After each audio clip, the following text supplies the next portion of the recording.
Okay, so we're in the DOS menu, or Disk Operating System, and you can see that there's lettering here from A to P. Now if you press A and hit enter twice, you'll see, well, you hit it once, you'll see it says directory search spec list file, and then if you hit enter again, you'll see this is the directory listing that it read from the floppy disk. Now these are other programs you can use for various reasons. We won't go into a lot of them. That's used basically if you're having trouble with your DOS, or you want to change them, or if you also want to create your own DOS, stuff like that. But you can see at the bottom there, it says 739 sectors. And that particularly means that the computer has, out of 999 total, it has 739 that's left over right there in the corner there. So I wanted to point that out to you. Okay, so we hit enter again, it goes away. If you want to run a cartridge, you can hit B. That's just going to take you to BASIC, essentially, because there's no cartridge, so we'll go back to DOS.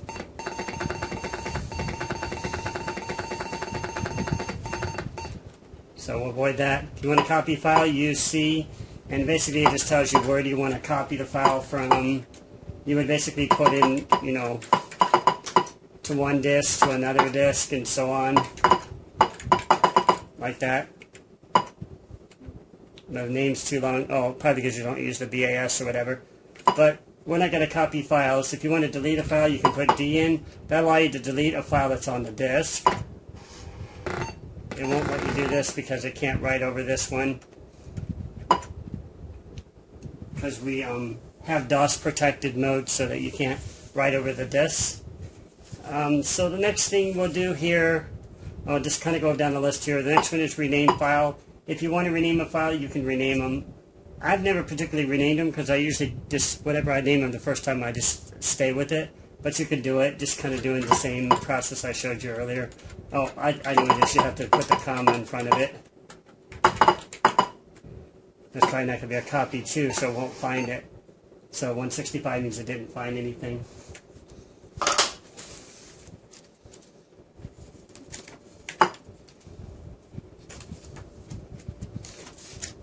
I was just looking at that error real quick just to make sure that was it. Yep, file name error because it doesn't exist. Okay, so the next thing is if you want to lock a file, you can lock a file. That's if you want to protect your disk. It's the same format, but we're not going to lock a file. You can unlock a file with G. You can write your DOS files with H, and it'll ask you which DOS files you want to write to. You put in a disk, and it'll allow you to instantly create your own DOS boot up disk. Well, what we're going to concentrate on in just a minute is the format disk, but for now we'll skip that just to kind of go to the next menu.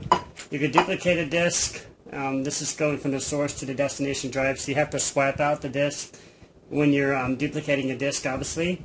There's also something called a binary save. Whoops. Go back here, binary save.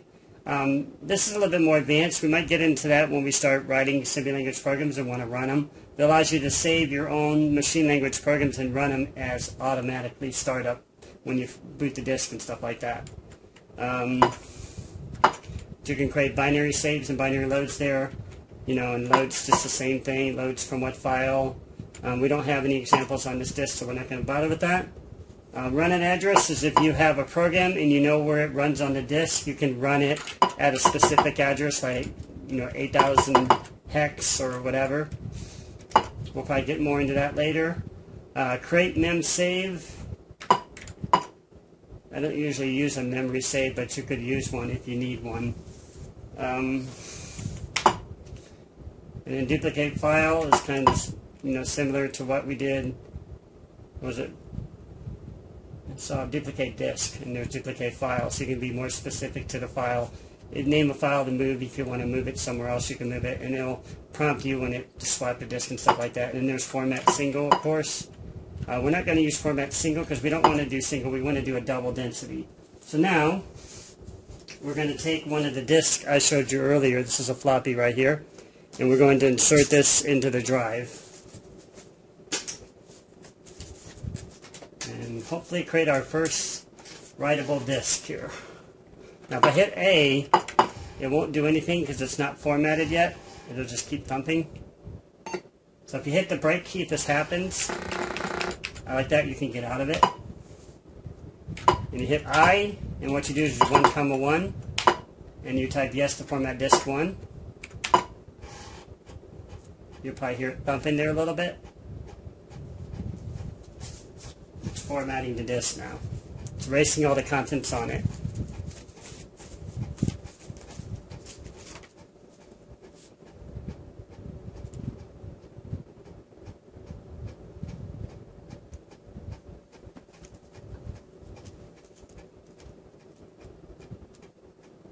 Depending on how long this will take, I might want to pause this. We'll pause it for now. I wanted you to hear this part. That means it should have formatted it. There's our new disk. You see how it says 999 plus free sectors? That tells how much more we have left on the disk itself.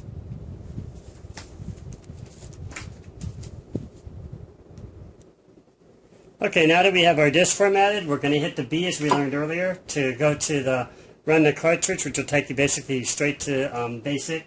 Or you can also hit the reset if you want to. Just depends. If you want to do the warm start, you can do it that way. We'll do reset, I guess. So reset will allow you to, go to Basic. Now to demonstrate some of the Atari information, you can already see that there's kind of a screen here, and you also notice that there's a border surrounding. Essentially, it's surrounding the entire thing there. So kind of keep that in mind. And then there's, of course, a screen in the center. And you can type in stuff here on your keyboard.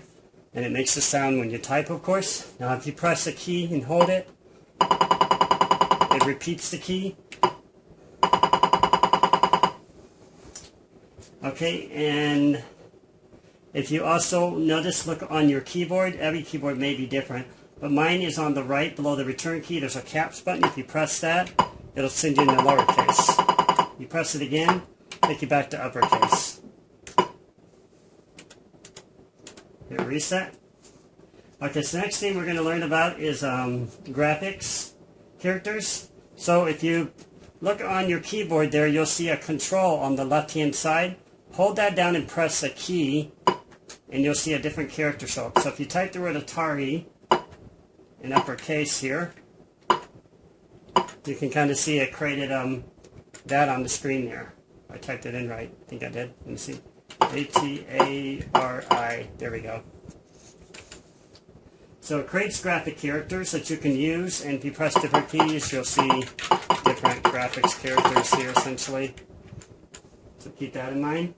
If you want to move the cursor around, what I'm doing is you press the control key and you use where those arrows are. Now if you press the arrows by themselves, you're just going to get the characters, but if you hold down control and press the arrows, you can move the cursor around on your screen there.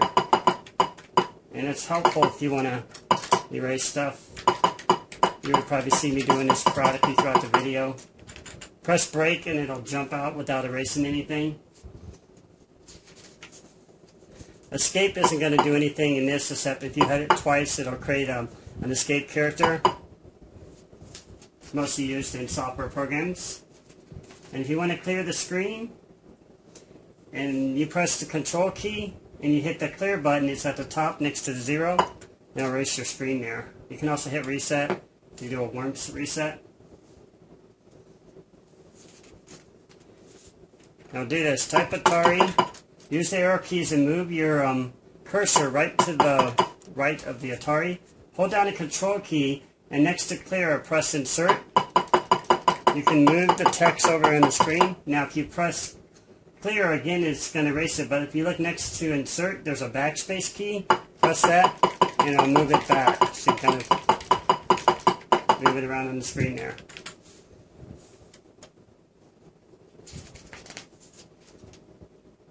Shift obviously will just get the uppercase characters, same as the typing example. There's also a tab key, so if you press a tab, it's underneath the escape key there on the left. It'll move the text over.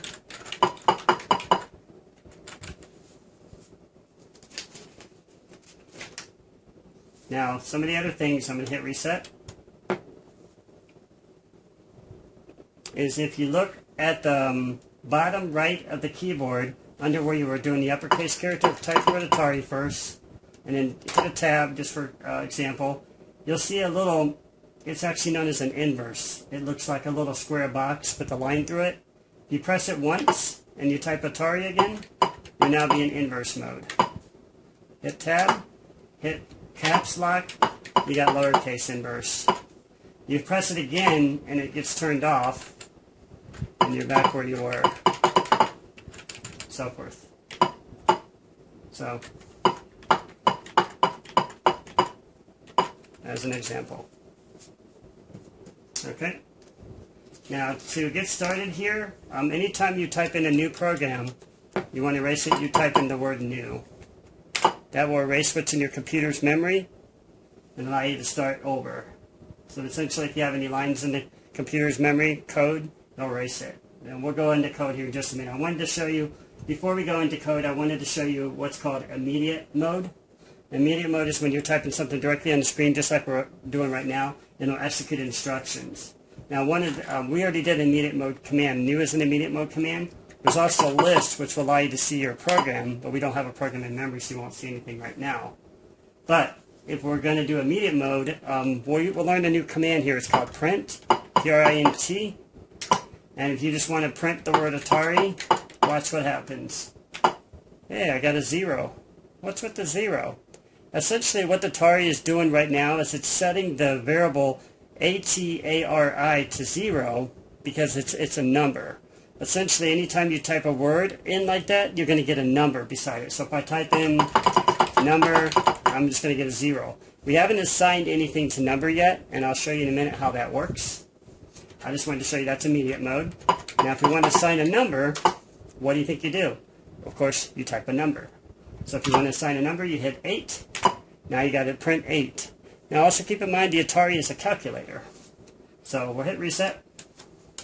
And we'll do some little math here. So we'll do 5.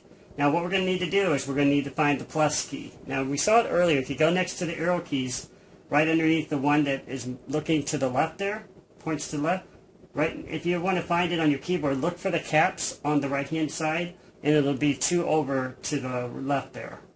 And you'll see it, just press plus, and we'll just say 2, and 5 plus 2 is what? 7. So now it's doing math for you. Now the computer has figured out that you're no longer typing in just a variable, you're typing in something that it can use for numbers. It understands numbers. You can do any numbers. You can also do multiplication. We'll go over that next. Since we did, let's do subtraction since we did addition. So subtraction is obviously minus, and it's in the same place where the arrow keys are, except the one that's pointing up. You just press it with no control key, and you press the number again. We'll use a different number, 3. Enter, and then now you see 5 minus 3 is 2. Now we're going to do division. I'm going to use 10 to get an even number. Now if you want to use division, you want to use what's called it's actually called a division symbol. And essentially it's not the same kind you do in math. It's not the line with the 2 dots on the top and the bottom. It's actually a slash. You might have seen it in the internet world. It looks like that. And it's next to the shift key on the right-hand side there. Closer to the inverse if you're going 2 over from the inverse to the left. Now we got 10 divided by, and we need a number, because if you just hit enter, it doesn't understand. And we'll go over error statements, but error is basically saying, hey, I don't understand what you just typed in. It doesn't make sense to me. So essentially the computer's telling you, or the compiler's telling you, it's missing something here. You see, if you look over here, you see the little box there? That's indicating that it's missing something right here. Anytime you see the box, it's an indicator that it needs something in there. So what we're going to do is we're going to go down here, just hit the break key, and we're going to do it this time, 10 divided by. This time we're going to put in a number. We're going to use 5 to make it equal. Hit enter, and now we got 10 divided by 5 is 2. So hopefully that makes sense. And now you know how to do math on your computer. So I don't want to get too far ahead. I did already show you about the number, so I'm going to show you how to assign a number, even though it doesn't follow that in this book for now. So we saw earlier when we did print Atari, and it showed 0. And people are wondering, why is it showing 0? Because you haven't assigned Atari to anything yet. And I've seen YouTube videos where people type it in and are like, huh, 0? But, you know, everybody's got to learn in their own pace, but essentially it's just a variable. It's like math. You have to assign X to something, Y to something. Z to something, so to speak. So what we're doing here is we're now going to assign Atari to a number. Because essentially right now it's only looking at Atari as a number format. You can assign characters, but we'll go over into that much later. So Atari, we'll kind of do similar to what we did earlier, except we'll assign it to a different number. We'll set 8. You hit enter. What happened? I didn't see nothing. Now what the computer has done, it has taken the word Atari and it assigned it in memory to the number 8. Now when we go to print Atari, what do you think will happen? Think about it. We just assigned Atari to the number 8. It's going to print an 8. So now notice that the word Atari equals 8. Now if we wanted to get a little bit more fancier, we could assign another number. Earlier we had the word number. Let's see, yeah, we could do number. Because you can't do like 800XL equals a number. Because you can't start it with a number. Or it's what it's going to do essentially is it's going to create a listing for it. So we'll erase that for now. Oops. Now I'm going to show you another trick here. Go up here to the R. I move the arrow key up. Hold the shift key and press delete. And you can erase all the lines below it. If you press insert, you can move them down. Kind of like we did earlier, except now we're erasing the text there. So another trick to know. So what we're going to do is we're going to save the word, well, let's do this again. We're going to set the word number equal to a number, just like we did there earlier. So we could do anything we want with 8. We could divide it, multiply it. I haven't showed you multiplication. And we'll skip that. So let's do that. We'll just do that next. So 8 times 2. And before we do that, let me just demonstrate, since I skipped over that too quickly. So if you take 8 and you look and you hold the shift key down, oh no, not the shift key, I'm thinking on the PC. If you just press next to the arrow to the right, you'll get a little star symbol. That's actually a multiplication symbol. And you type a number, and then now you got multiplication. So it took 8 times 2 is 16. And then now we're going to do the same thing with our variables that we defined earlier, our Atari and our number. Except we're going to say Atari times, by using the asterisk key, number. What do you think it's going to do? Look at the word number, it's a 2. Look at the word Atari, it's an 8. So it's going to repeat what we just did. Oh, wait. I did something wrong here. You can always check your numbers too. We didn't assign Atari. Atari must have somehow got reformatted here. Okay, let's do this again. There it goes. For some reason, Atari got lost earlier when we reset it. I don't remember resetting it to 0, but that's kind of weird. But anyways, you see what's going on there. So anytime you change these numbers here, it's going to change this to whatever you changed it to. So we'll erase this to not confuse you. We'll erase this. So now we can clearly see it's changing to number 3. So it's taking the word Atari up here. And let's erase this to show you just the numbers here. So you can kind of see at the top there, you got Atari equals 8, and you got number equals 3. Maybe now we'll get there. Now you can see print Atari is taking this 8, and it's sticking it into this, what's called the variable, and it's taking the word number, which we know is 3, and it's storing it in the number, so when we hit that, it's equaling 24. So whatever these numbers are, it's just calculating with them. So we take 8 times 4, it's going to show you what that one is. 32. And that's how you calculate using variables on your computer. That wasn't fully explained in the book, but I thought I would go over that.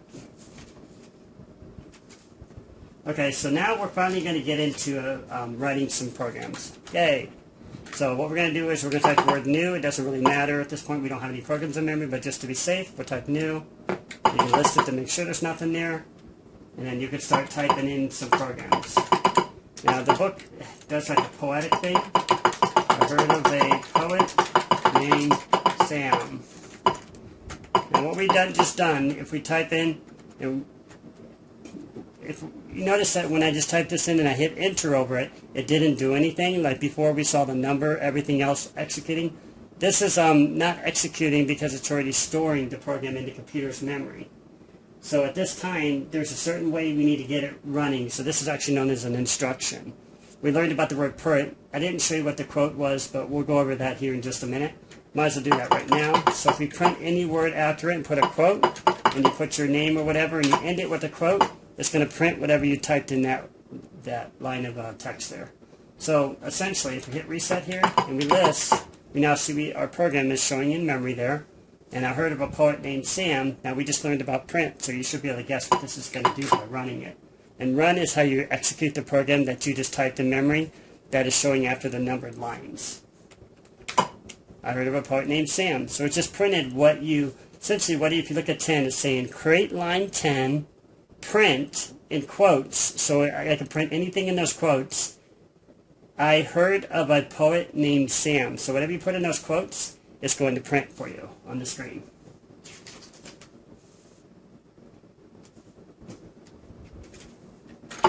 Now we'll go ahead and we'll add some new lines here.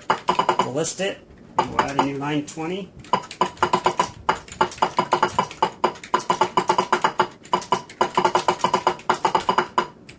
Whoops.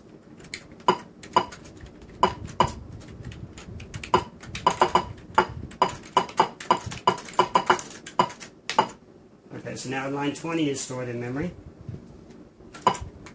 We list it, we'll see that there's two lines there now.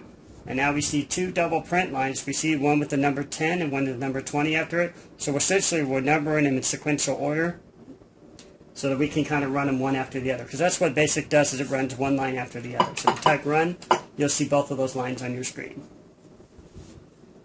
Okay, so hit reset again. Now if we list, we got our two lines there. And we'll go on to the next one, 15.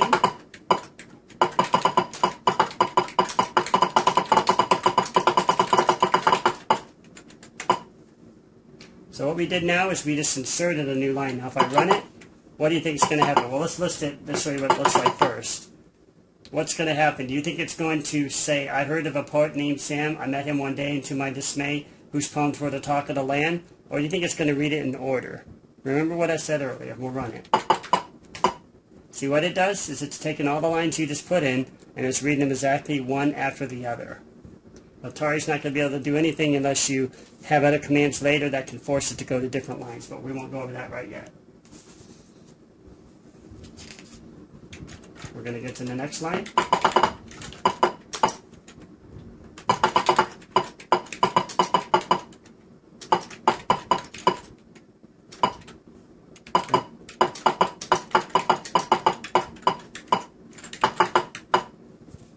And again, it's just kind of putting in the next lines we put in there.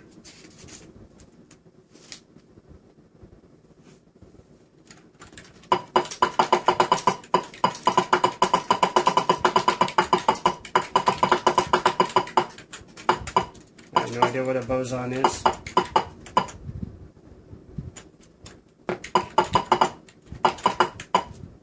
See, so far it's just putting everything we're doing one after the other.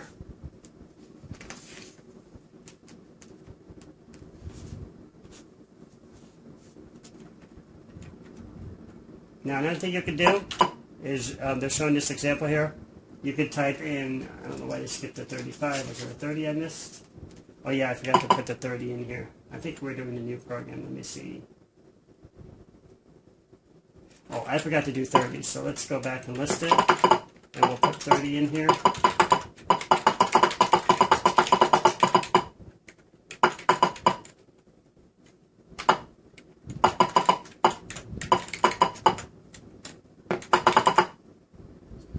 Okay. And then what we're going to do is we're going to type in 35 print. Now if we run it, look very carefully. I'll list it again and run it. You see how the print is in there, and then after it shows the next text. Now if we run it, you'll see something a little bit different for those who are very careful in watching what's changed. Now if you look real carefully, it actually inserted a line after the word, his brains were silicon sand. Now, why is it inserting a line also after the first one? It's because of the period over here, which is indicating that that line doesn't fit fully on the screen there. So, for those who want to know, if you see the period right here on the screen, right here, this period right there, it's just going to print down another line because it's already forcing this to go off the screen and down to the next line. So, the 35 will also print the lines in between for you, for those lines that don't do that.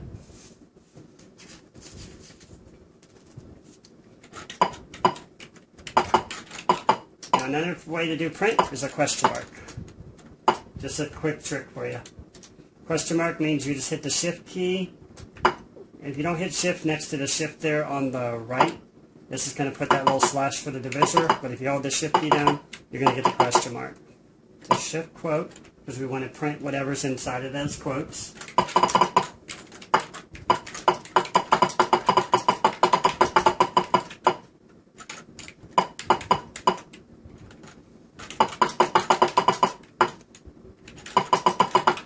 See how I swapped it out?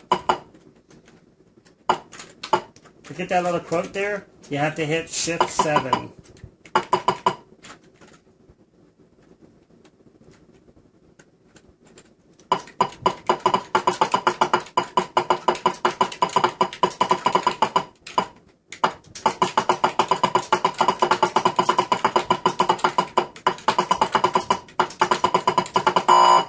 You heard that noise?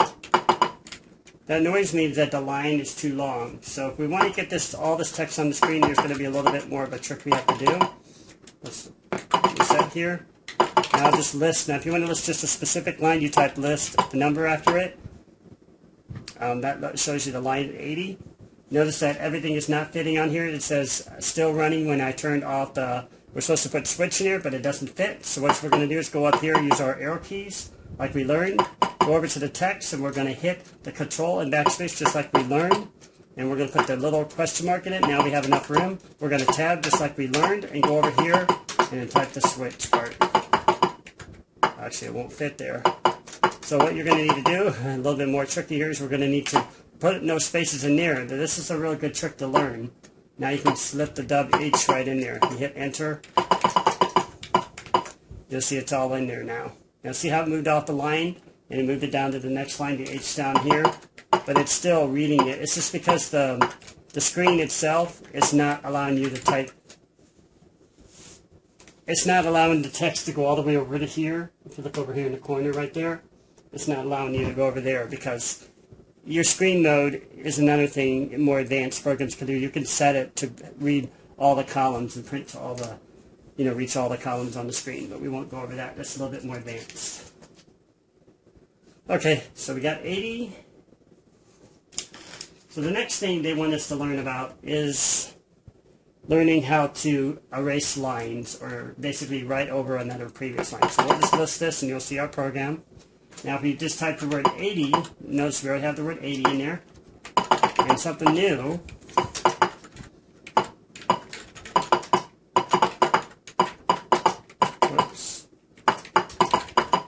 We're going to teach you how to do it on another line too. Like that. Now if we type list 80, it doesn't have the same line anymore. And if we hit reset and hit our list, you notice 80 has now been replaced with what we just typed in. So that's how you erase and create new lines. Now we're going to put this all on different lines to make it fit.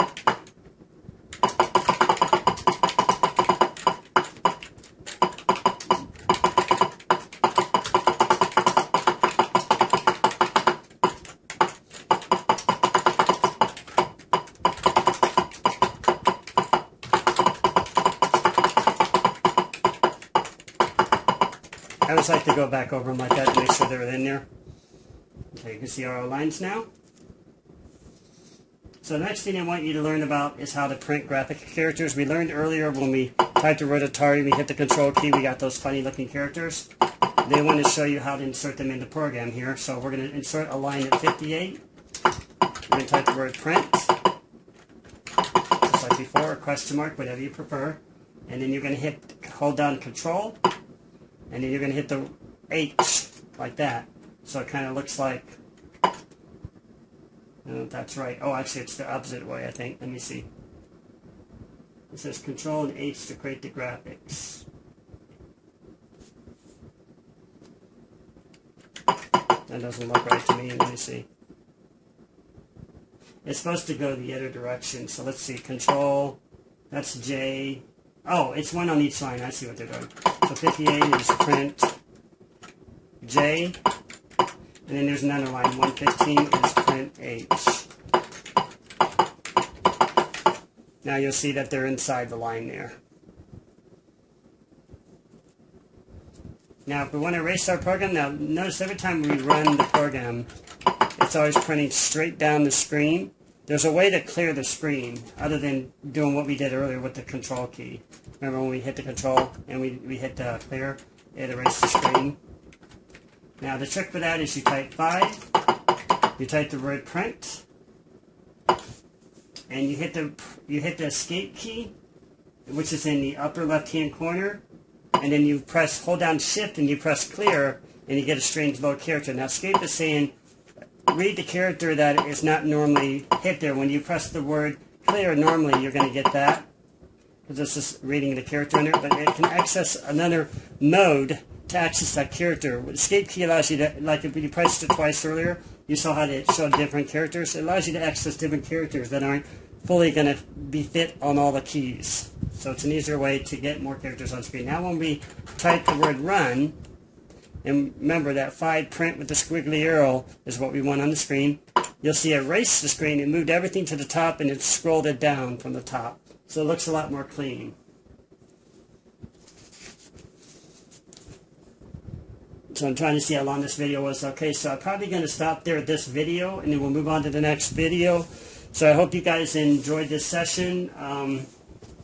But yeah, this is kind of how to create your own, get your own little Atari programs going. This is very basic for those who don't know anything about a computer, don't know anything about, programming and want to learn about BASIC. This is the best way to start, is to learn something like this and just kind of go from there. So thanks for watching, guys, and please like and subscribe.